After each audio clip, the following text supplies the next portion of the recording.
Olá pessoal, tudo bem? Bom, nesta aula eu separei aqui todos os fundamentos teóricos que fazem a base do IHC, da interface humano-computador. Vou ressaltar para vocês que muitos desses fundamentos nós já vimos durante as aulas, só que eu não trouxe em formato de fundamentos teóricos em IHC, né? Eu trouxe de uma forma mais prática, uma apresentação mais direta do tema. E agora eu volto então para falar sobre esses fundamentos que dão um norte para a disciplina, tá bom?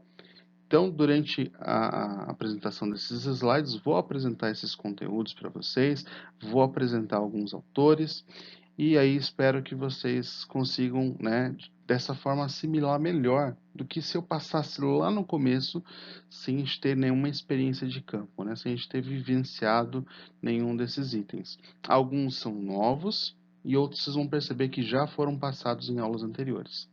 Vamos lá? Fundamentos teóricos. Então, a interface de usuário ela deve ser projetada para evitar erros de comunicação entre os seres humanos e os sistemas. Portanto, o ser humano precisa ser considerado no processo de desenvolvimento de interface. E isso é muito importante. Bom, pessoal, então, durante toda a nossa trajetória, eu acho que isso ficou bem claro para vocês, né? Que a interface deve ser projetada para seres humanos. Nós vimos as diversas visões, né, que nós temos lá, a utilizar um sistema como ferramenta, a utilizar um sistema como um intermediador entre um ser humano e outro, a utilizar um sistema, né, como meio de comunicação, enfim, várias perspectivas que nós vimos lá. E também vimos vários conceitos, né, de como aprimorar essa interface, né, inclusive passamos aí pelo tópico de acessibilidade na última aula, né, para que o ser humano consiga utilizar da melhor forma e também para que se evite erros, tá? Então, isso já está bem claro. Mas, quais são os fundamentos teóricos, então? Vamos para o próximo slide.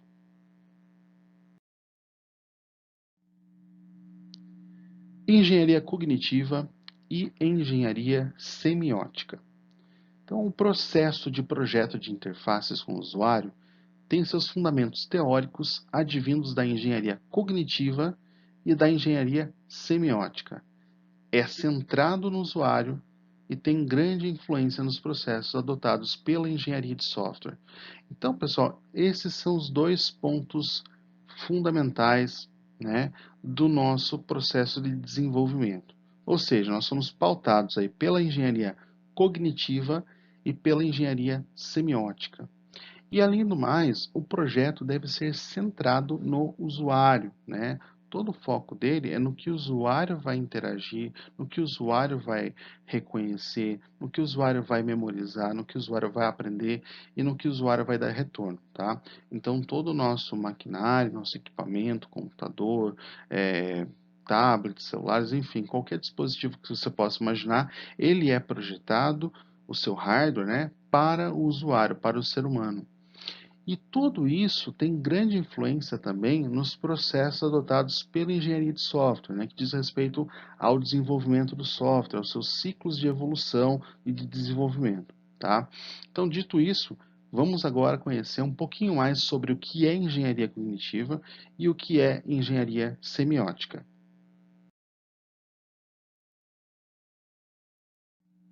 O que é a engenharia cognitiva?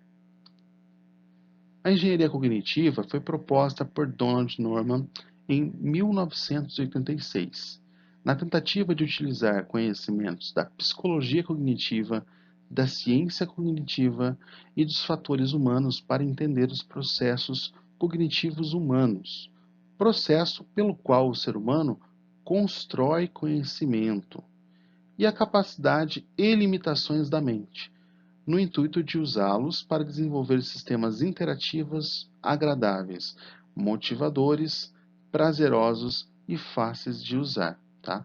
Então, pessoal, nós vimos aí, né, um pouco de tudo aquilo que a gente já viu agora, só que a gente não sabia o nome disso, tá? Que é a engenharia cognitiva. Tá? E se a gente precisar aqui entender melhor qual é a engenharia cognitiva, nós podemos ver aqui, ó, que é a capacidade, né, do ser humano de construir conhecimento, tá? Então, é o processo pelo qual o ser humano constrói conhecimento, tá? Então, isso aqui, ó, é o ponto principal. Como é que o ser humano constrói um conhecimento sobre a minha aplicação? Como é que ele vai desenvolver? Então, vários temas vêm à tona, como o mapa mental, né? Ícones que foram sendo utilizados para que o usuário assimilasse melhor conhecimento, uma aparência parecida com alguma ferramenta que já exista na sua vida, né, para que ele assimile o conhecimento daquela ferramenta anterior com o seu sistema, tá? Então, tudo isso já vinha sido pensado, né, desde o ano de 1986 por Donald Norman, né? Inclusive, depois tem a referência que eu vou deixar lá aí no Moodle para vocês, de um livro muito bacana de Donald Norman, tá? Vamos passar para o próximo slide, então. A engenharia cognitiva. A engenharia cognitiva conceitua a interface pelos seus dois lados, o do sistema e o do ser humano, tá? Estágios de execução e percepção, né, dos humanos mediam entre representações físicas do sistema e psicológicas do ser humano. Então, pessoal, o que nós vemos ali que a engenharia cognitiva ela vai se pautar nesses dois lados, tá? A do sistema como um todo, da interface, né, de como que ele se comporta, e do ser humano, como é que ele se comporta perante a sua aplicação. Então, os estágios de percepção e execução, ou seja, eu tenho a intenção de executar uma ação, e é o fato de eu executar e o sistema me devolver e eu perceber se aquilo foi concluído ou não, se eu vou precisar refazer minha ação, se algo der errado, né? Então, tudo isso está sendo pensado na engenharia cognitiva. Tanto do lado do ser humano, né, que são aí a execução, o ato dele executar alguma coisa, perceber, e também do sistema, né, são as representações físicas, são mensagens que são enviadas, são sinais sonoros e tudo mais. Vamos para o próximo slide. Mas afinal, o que é cognitivo? O que é esse termo? Ou então, o que é cognição? Cognição é uma função psicológica atuante na aquisição do conhecimento e se dá através de alguns processos, como a percepção, a atenção, a associação, memória, raciocínio, juízo, imaginação, pensamento e linguagem. Então, tudo isso diz respeito a como o ser humano vai adquirir aquela informação, como que o cérebro dele vai trabalhar para que aquilo que está sendo apresentado para ele se torne de fato um conhecimento, tá? Vamos ver aqui agora alguns aspectos cognitivos. Então, nós temos aí o ato de pensar, de lembrar, de aprender, de sonhar acordado, de tomar decisão, ver, ler e escrever e falar, tá? Então, tudo isso são aspectos cognitivos do ser humano, tá? E vocês viram aqui o fato de sonhar acordado, é aquele momento em que você, né, literalmente está vivenciando o presente, pensando no futuro ou no passado, tá? Mas também é um aspecto cognitivo, você está presente naquele momento, você está agindo às vezes no automático, né? Seu cérebro está tomando decisões por você e você está ali com sua mente focada num problema futuro ou no acontecimento passado. Vamos ver agora o outro slide. Processos cognitivos, tá? Então, além dos aspectos, nós podemos aí citar alguns processos cognitivos, algo que o ser humano desenvolve a partir daquilo que ele percebe do ambiente. Então, entre eles, nós temos aí a atenção, a percepção, a memória, o aprendizado, a leitura, a fala e a audição, a resolução de problemas e o planejamento, que é o raciocínio e tomada de decisões, tá? Então, tudo isso são processos que eu posso desencadear no ser humano. Então, eu posso provocar sua atenção, eu posso melhorar sua percepção, eu posso melhorar os processos de armazenagem, né, de como que a memória vai trabalhar, eu posso melhorar o seu aprendizado, Eu posso incentivar a sua leitura, a sua fala e audição, posso despertar, eu posso fazer com que ele resolva problemas, eu posso fazer com que ele planeje uma tomada de decisão, tá? Então, todos esses processos cognitivos, quando estimulados, quando melhorados, melhoram a sua comunicação, né, com o usuário final. Vamos para o próximo slide. Agora vamos falar sobre a engenharia semiótica. Na engenharia semiótica, a interface é entendida como um artefato de metacomunicação. E aqui eu dou uma pausa para falar um pouquinho sobre metacomunicação. A metacomunicação, pessoal, nada mais é do que dados, né, ou a comunicação sobre a comunicação. Então, às vezes eu tenho ali um ícone, um desenho, tá, que está comunicando, e eu ainda tenho por trás disso uma comunicação da comunicação em si. O que aquele símbolo representa de verdade, né? Quais os outros caminhos que eu posso desenrolar através daquele símbolo? Quais as outras percepções que eu posso ativar, né? Será que aquela comunicação está sendo efetiva de fato? Então, são vários outros aspectos, né, que a gente pode ter ali sobre metacomunicação. Então, isto é, a interface é composta por mensagens enviadas do designer para o usuário, e cada mensagem, por sua vez, pode enviar e receber mensagens do usuário. Nesse sentido, a interface cumpre dois papéis. Primeiro, comunicar a funcionalidade da aplicação, o que a interface representa, que tipos de problemas está preparado para resolver, e o modelo de interação, que se pode resolver um problema. Possibilitar a troca de mensagens entre o usuário e a aplicação. Tá? Então, essas são as bases da engenharia semiótica. Ela estuda ali, então, a interface como um artefato de metacomunicação, né? E representa ali a imagem que o usuário construiu, né, através da interface, e a imagem que o designer construiu através da interface. Então, às vezes, o designer constrói uma interface para comunicar ao usuário, e o usuário, por sua vez, tem que construir também essa imagem, né, muito próxima ao que o designer propôs. E isso nós vimos lá no mapa mental, né, um tempo atrás. Tá? Vamos passar para o próximo slide. Engenharia semiótica. Na engenharia semiótica, o foco está na comunicação unidirecional e indireta do designer para com os usuários. Tá? Então, o usuário tem essa comunicação vinda direta, né, do designer para ele. O designer cumpre um papel comunicativo explícito ao utilizar a interface para dizer algo ao usuário. Por sua vez, o usuário cumpre os papéis de agente da interação e de receptor da comunicação indireta do designer. A citação foi feita por Rocha, né, e Baranauskas. Tem ali também no final o link, né, aliás, a bibliografia desse livro que foi utilizado. Tá? Então, aqui traz um pouquinho dos conceitos, né, por trás da engenharia semiótica. Mas vamos ver um pouquinho mais sobre isso.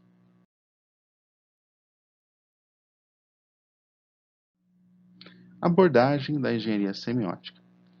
Então aqui nós temos um desenho, né, que ilustra um pouquinho como que é uma representação, né, uma figura de representação sobre a engenharia semiótica.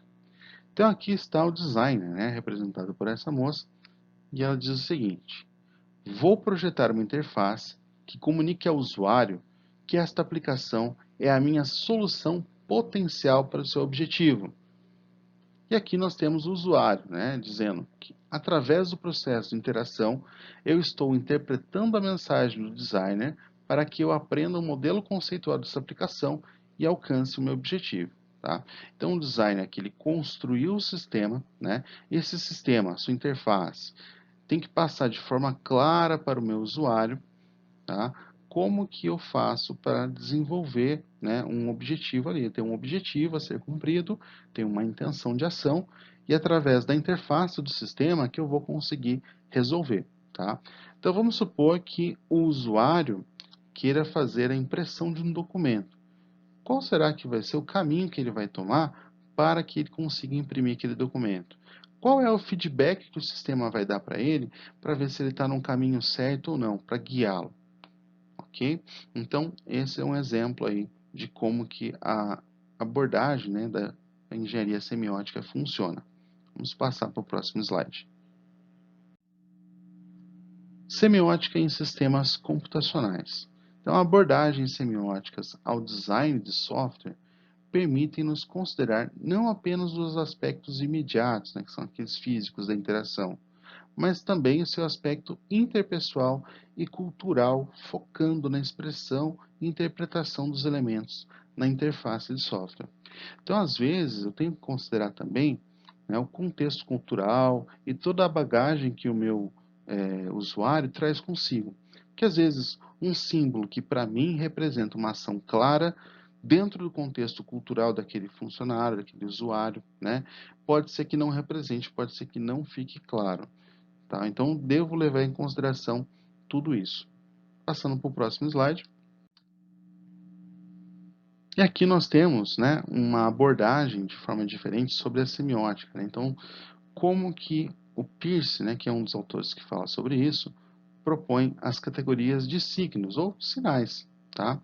A mais conhecida é a classificação entre ícone, índice e símbolo. Tá?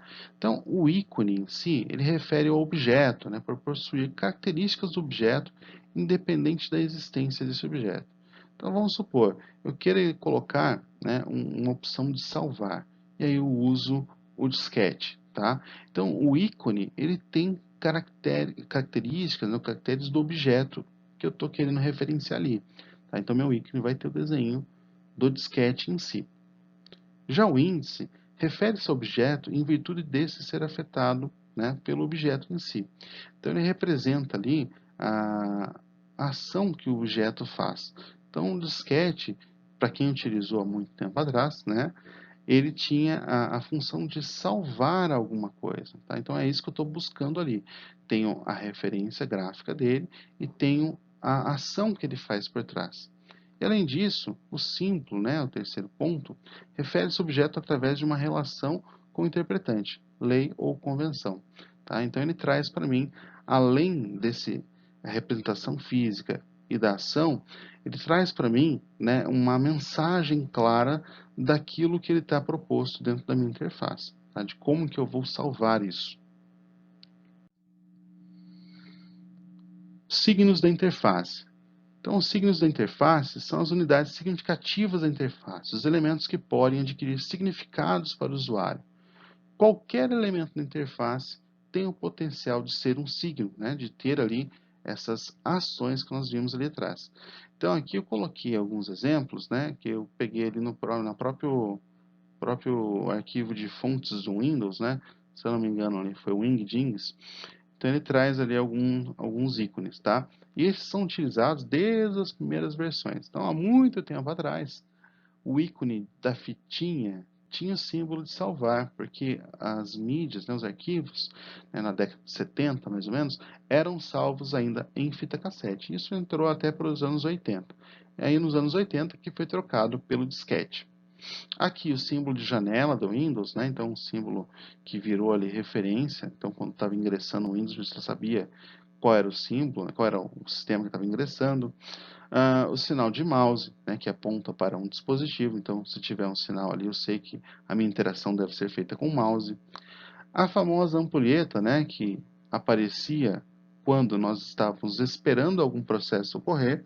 Então, indicava para o usuário que o sistema não havia travado, mas que ele estava em tempo de processamento. Tá? Então, ali nós temos outros símbolos também, como o símbolo de recortar ou de correspondência. Tá? Então, todos eles têm as características, tem a ação por trás do objeto, né? E tem ali a ação dentro do meu sistema. Tá? Então, a tesoura tem as suas características, ela tem a função de recortar. E dentro do meu sistema, qual é a ação que ela faz? Ela recorta um trecho do conteúdo, se ela recorta um trecho da tela. Então, tudo isso, né, tem que ser projetado para que o usuário consiga interpretar da melhor forma esse signo. Vamos falar agora de alguns processos cognitivos. A gente falou lá atrás, né? A gente vai agora detalhar um pouquinho mais. A gente vai ver que a gente já viu ele em aulas anteriores, tá? Então, por exemplo, a atenção. A atenção consiste no processo de selecionar coisas em que se concentrar, e ela envolve nossos sentidos auditivos e visuais. Então, nós vimos naquela aula que falava sobre fatores humanos, né, como que a gente pode melhorar a atenção do nosso usuário dentro da nossa aplicação. Então, o processo de manter a atenção pode ser mais fácil ou difícil, né, dependendo de dois fatores. Primeiro, quais são os objetivos do usuário? Quais são nossos objetivos? Então, se nós soubermos exatamente o que queremos descobrir, tentaremos combinar isso com a informação disponível. Tá? Também poderemos folhear um jornal, uma revista, em busca de uma matéria que chame a nossa atenção. Então, quando o usuário tem um objetivo muito claro, né? Por exemplo, dei o exemplo ali de trás, ali alguns slides atrás, para imprimir algo, né? Então, tem um objetivo claro. Então, eu vou procurar, né, dentro daquela aplicação, algum botão similar, né, que me leve a essa ação. Se não, eu posso também folhear, né, dando um exemplo aqui de folhear uma revista, um jornal, em busca de alguma matéria que chame a atenção.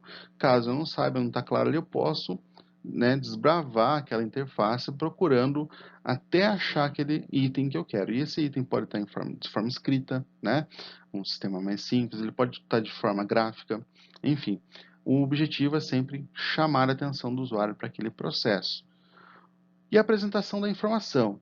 A maneira como a informação é apresentada pode influenciar muito o nível de dificuldade para chegar às partes apropriadas da informação. Então, às vezes, quando a informação, por exemplo, é informada, né, vamos supor que seja um sistema, ela está sendo informada só através de uma linha de comando, tá? Vamos supor que você está utilizando um compilador de alguma linguagem e você vai compilar seu código e você, de repente, não sabe se aquele código foi compilado com sucesso ou não, tá? E às vezes você precisa ingressar em certas partes onde vão aparecer os logs, né? Ou seja, aquelas mensagens enviadas do sistema. E às vezes aí você vai lá e acha exatamente no momento em que você executou para você ver lá qual é a mensagem que foi devolvida. Se você é um usuário avançado, você consegue achar essa informação porque você sabe que ela existe ali em algum lugar. Se você é um usuário leigo, você simplesmente acha que o sistema não funcionou. Tá? E você não vai ter um retorno disso. Então, às vezes, um pop-up, uma janelinha, né, alguma informação sonora pode despertar atenção, né, e dar um feedback apropriado. Da mesma forma que uma ação, às vezes, pode ser realizada por linha de comando, ou ela pode ser realizada por um ícone que está escrito na tela, né, está escrito, por exemplo, a função imprimir, ou até mesmo ter ali, né, um símbolo da impressora. Então, vamos supor que eu tenha um meu sistema somente na língua inglesa, somente no português, e tenha usuários que são de outras línguas, né, e estão tentando utilizar meu sistema. Se ele não tem um conhecimento prévio da língua, né, do idioma que está sendo tratado ali, ele não vai conseguir encontrar todas as funções. E ao mesmo tempo que se tiver representação gráfica, né, um símbolo da impressora, um símbolo do sketch, a chance dele conseguir executar a sua ação, né, de ter a sua atenção ali para aquele foco, né, é muito maior. Então, nós devemos sempre aprimorar esse processo da atenção. Aqui coloquei algum exemplo, né, para vocês, um exemplo bem simples, tá? Também pode ser na forma de apresentação dos resultados, né, do seu sistema. E aqui nós temos uma planilha, né, onde eu tenho ali 3 itens. E talvez vocês não tenham percebido que era uma planilha com 3 itens, porque simplesmente ela não está no formato de planilha. Então, um relatório simples, né, que foi gerado de uma aplicação, e ele contém 3 dados importantes, que é o nome da companhia, o país e o telefone. Tá? Então perceba que a informação não está muito clara e leva-se um tempo maior do que o necessário, né, para que você assimile o seu conteúdo. E esse processo, por exemplo, pode ser arrumado de uma forma bem simples. Né? Vamos ver no próximo slide. Aqui está um recurso bem simples, né, que o próprio Word, né, o WordPad faz para a gente, que é a tabulação. E você pode fazer isso, de repente, até com inserção de caracteres em branco, né, dando espaço. Isso faz com que a informação seja organizada. Além disso, ela foi categorizada, né? Então, ali o nome da companhia que pertence ao mesmo país foi agrupado. Tá? Então, isso faz com que meu tempo de procura, minha atenção, fique mais redobrada. Eu trouxe esse exemplo bem simples para vocês verem que às vezes não dependo de um recurso gráfico muito potente para estar fazendo isso no meu software. Às vezes eu só preciso arquitetar melhor a minha informação.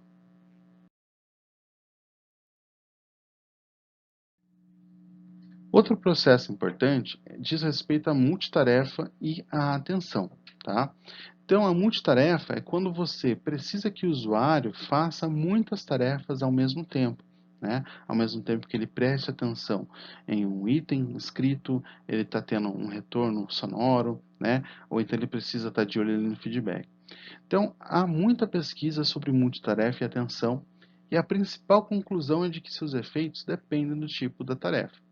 Nós temos, por exemplo, multitarefas leves, né, onde o usuário, por exemplo, pode ouvir ali uma música de fundo leve, né, durante o trabalho, até para ajudar a isolar ali ruídos de fundo do seu ambiente, tá? Entretanto, se a música for muito alta, ela pode causar distração. Já multitarefas pesadas, né, são tarefas que exigem o esforço cognitivo maior para serem realizadas.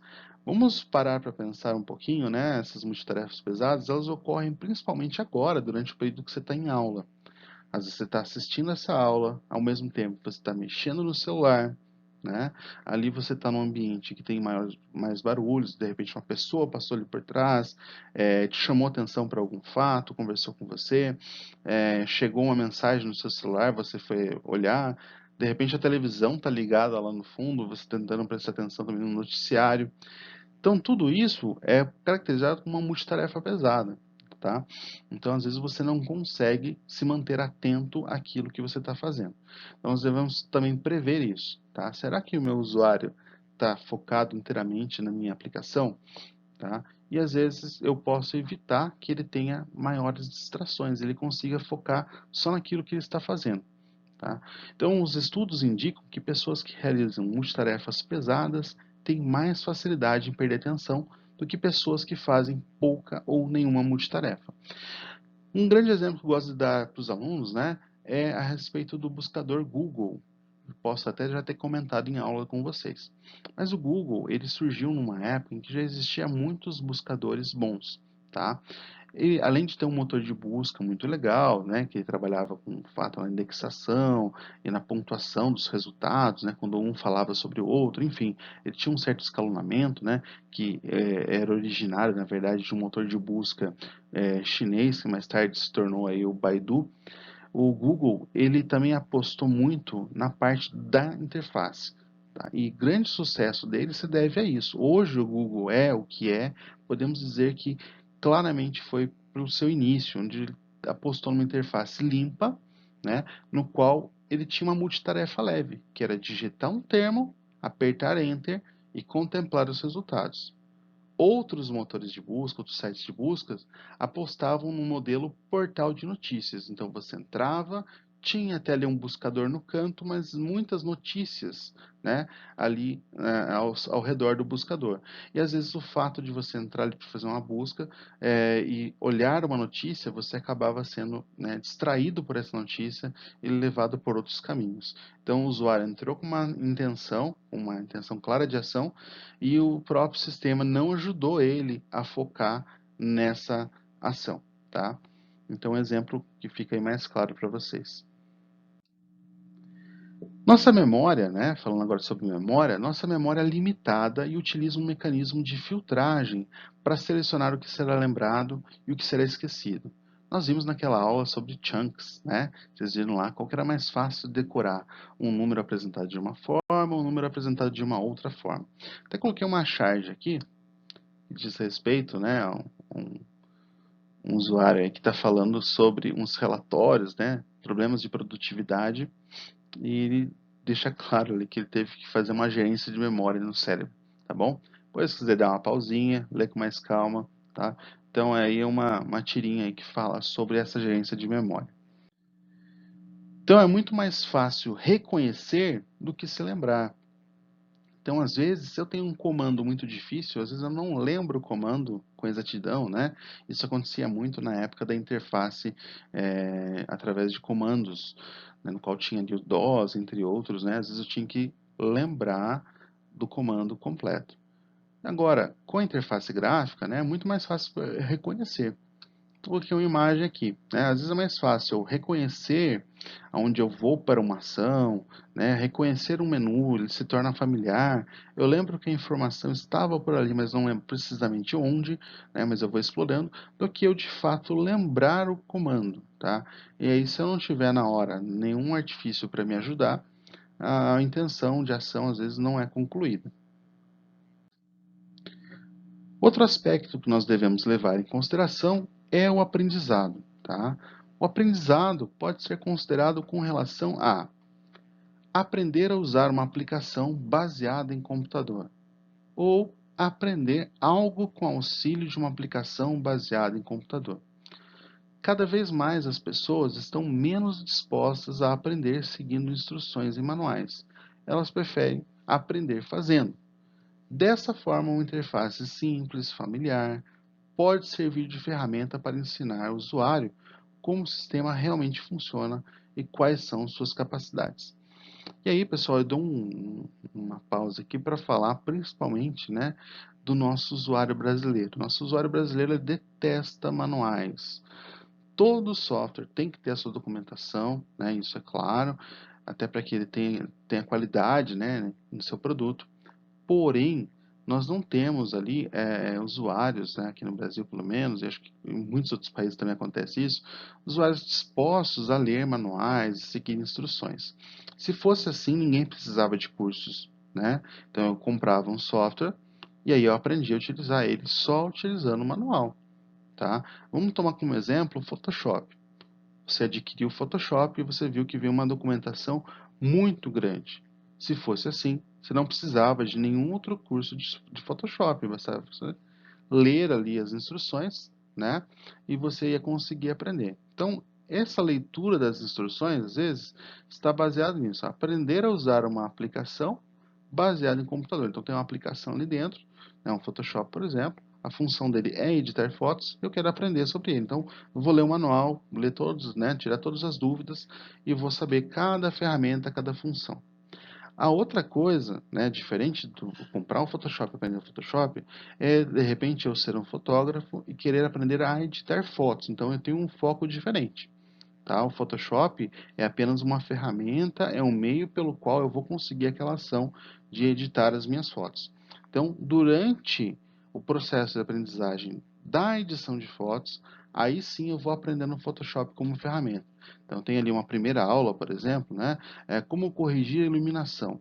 E aí mostra exemplos de fotos ruins e fotos boas e como que eu consigo obter esse resultado através do Photoshop. Então, são dois focos diferentes. Tá? Então, eu posso ter um usuário focado na aprendizagem da aplicação e eu posso ter, ao mesmo tempo, né, um usuário focado num objetivo que aquela minha aplicação vai levar a ele a realizar.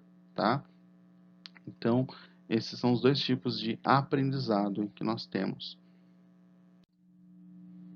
Modelos mentais. Como já foi mencionado, né, nas aulas anteriores, os usuários constroem um modelo mental sobre o funcionamento do sistema que estejam utilizando.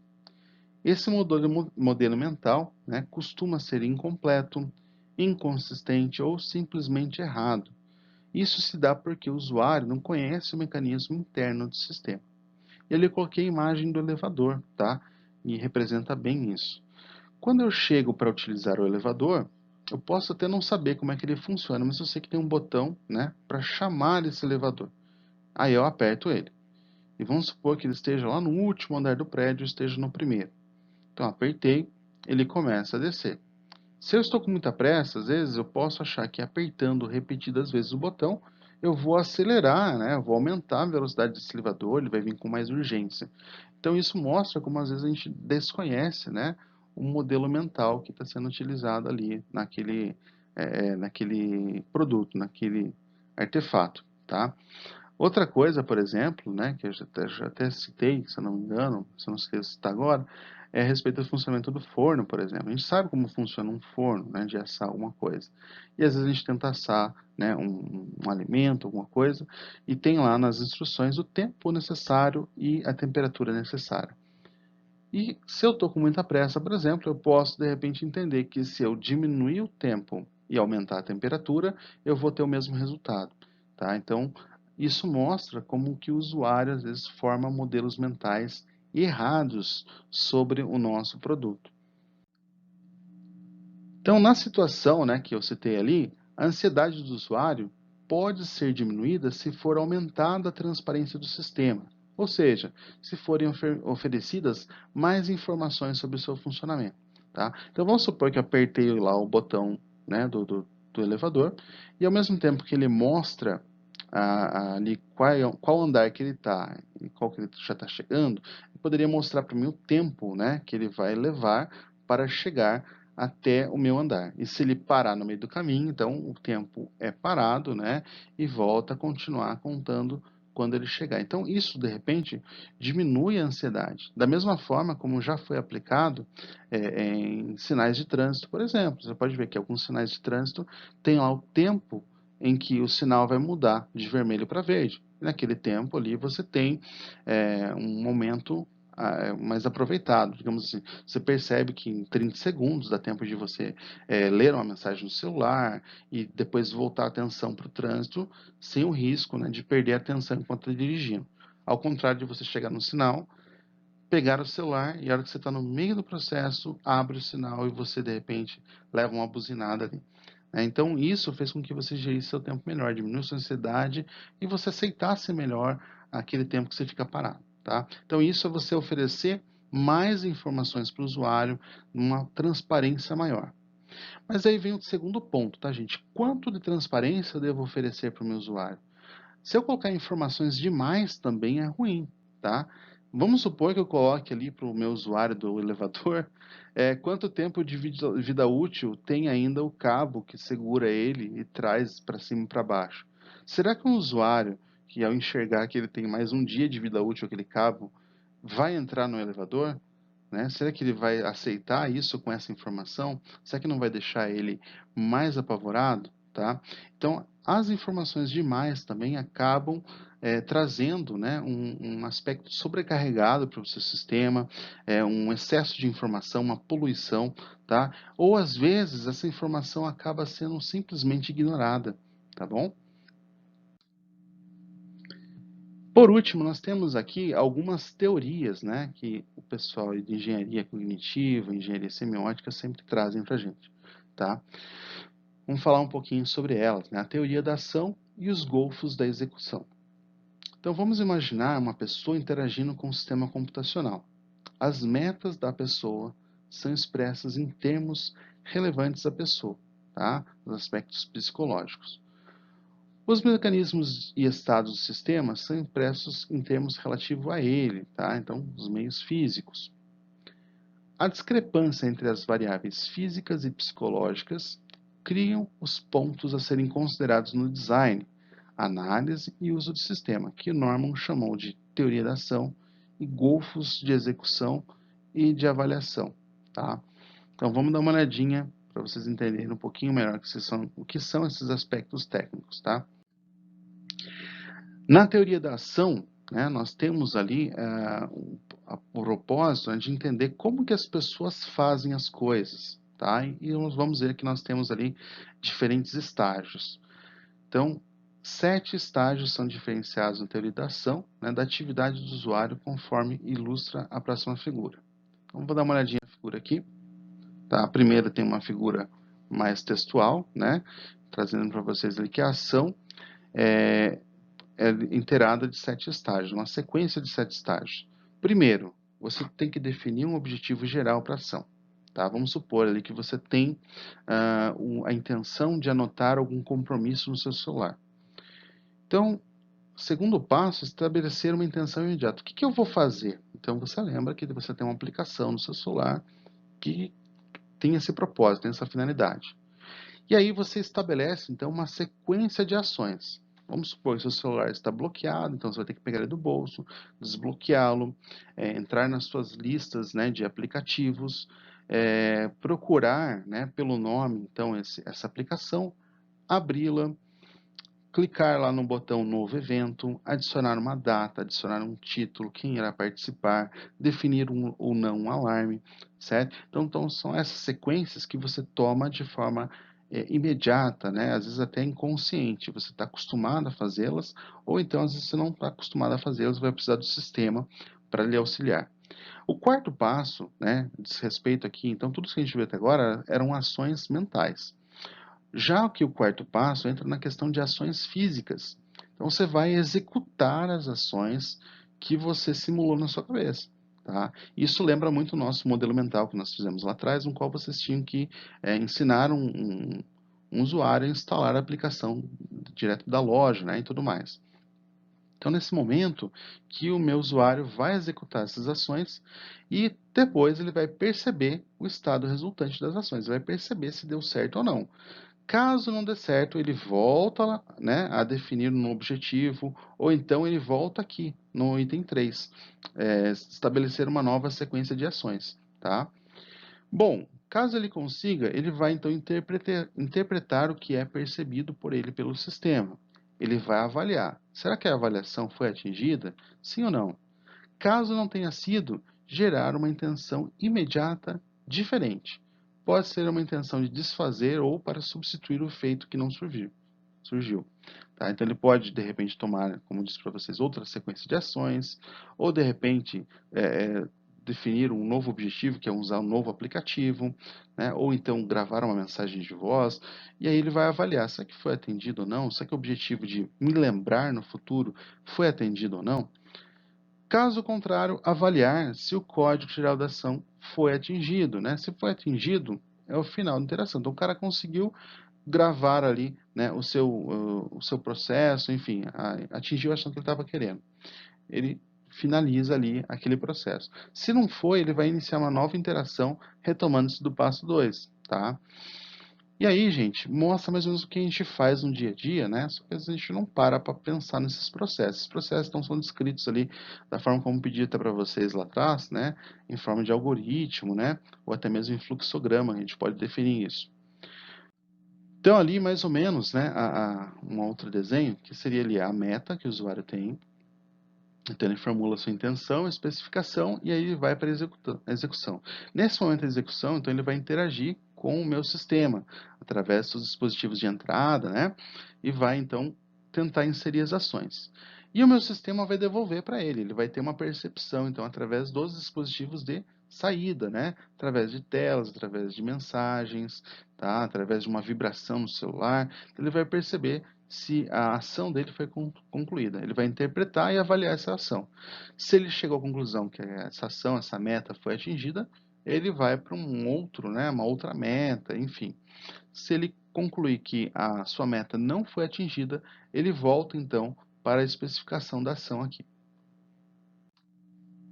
Bom, e nós temos também esses lados, né? O golfo da execução e o golfo da avaliação. Então agora vamos ver ali com detalhes essa parte da execução e depois essa parte da avaliação. Então, o golfo da execução envolve as atividades de formação da intenção, especificação da sequência de ações e execução da ação através do contato com mecanismos de entrada da interface.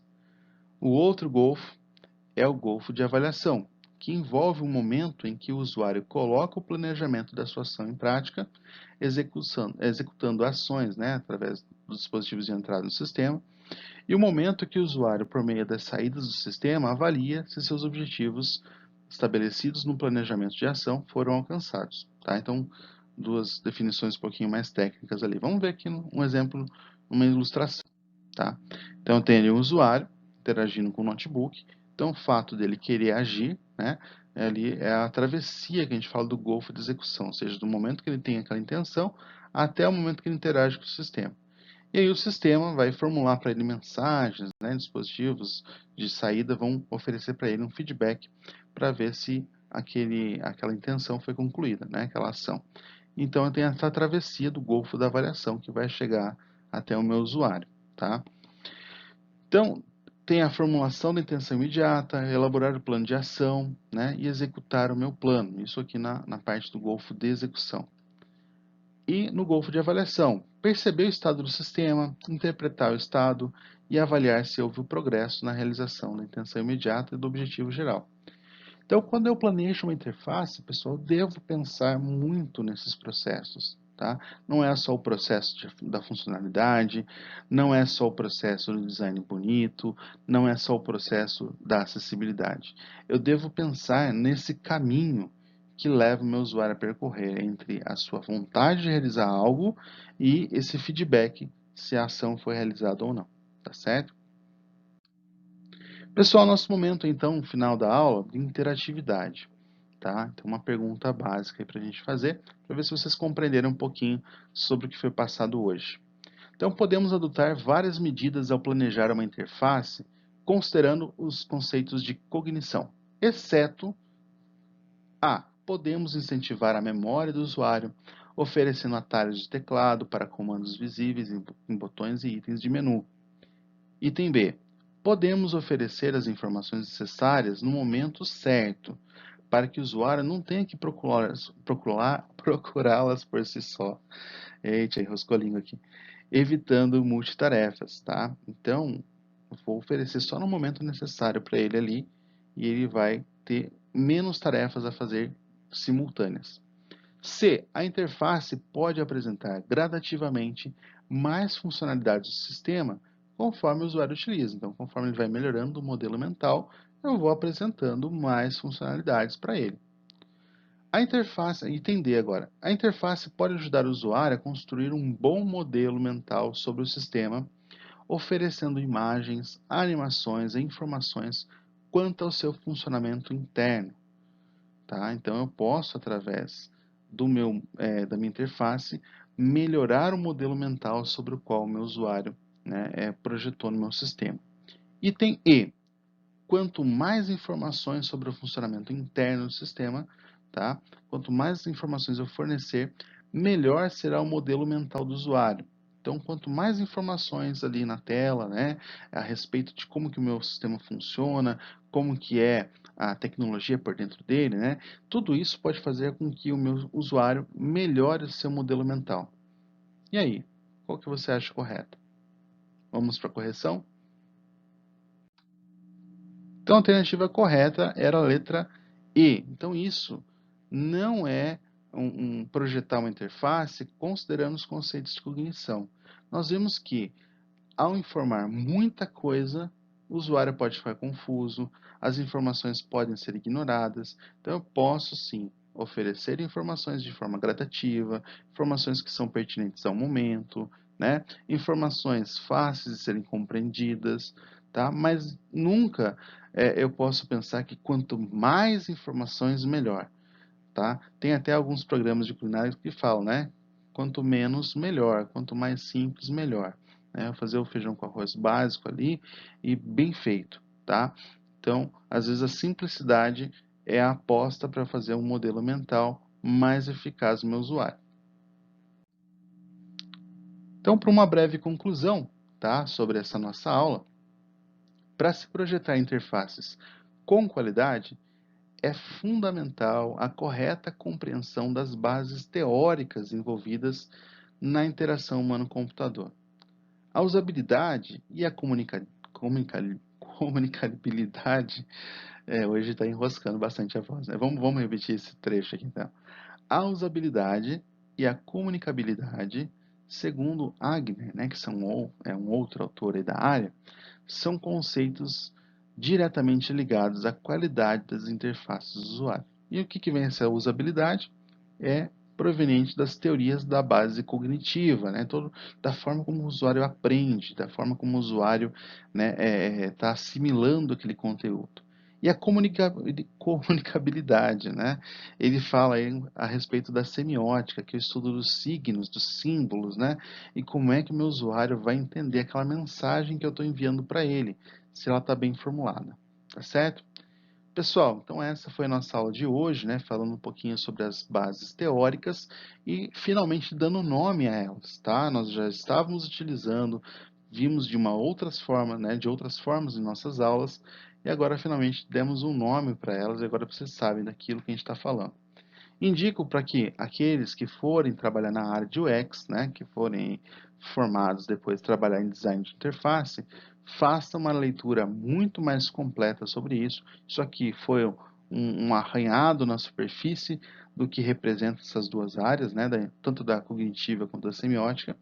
E depois eu vou deixar também alguns vídeos para que vocês assistam, né? E vocês de repente despertem curiosidade sobre essa área ou vejam de que forma que essas duas áreas estão aí trazendo novidades para a nova indústria que está se formando, tá certo? É isso, pessoal. Um grande abraço e até a nossa próxima aula.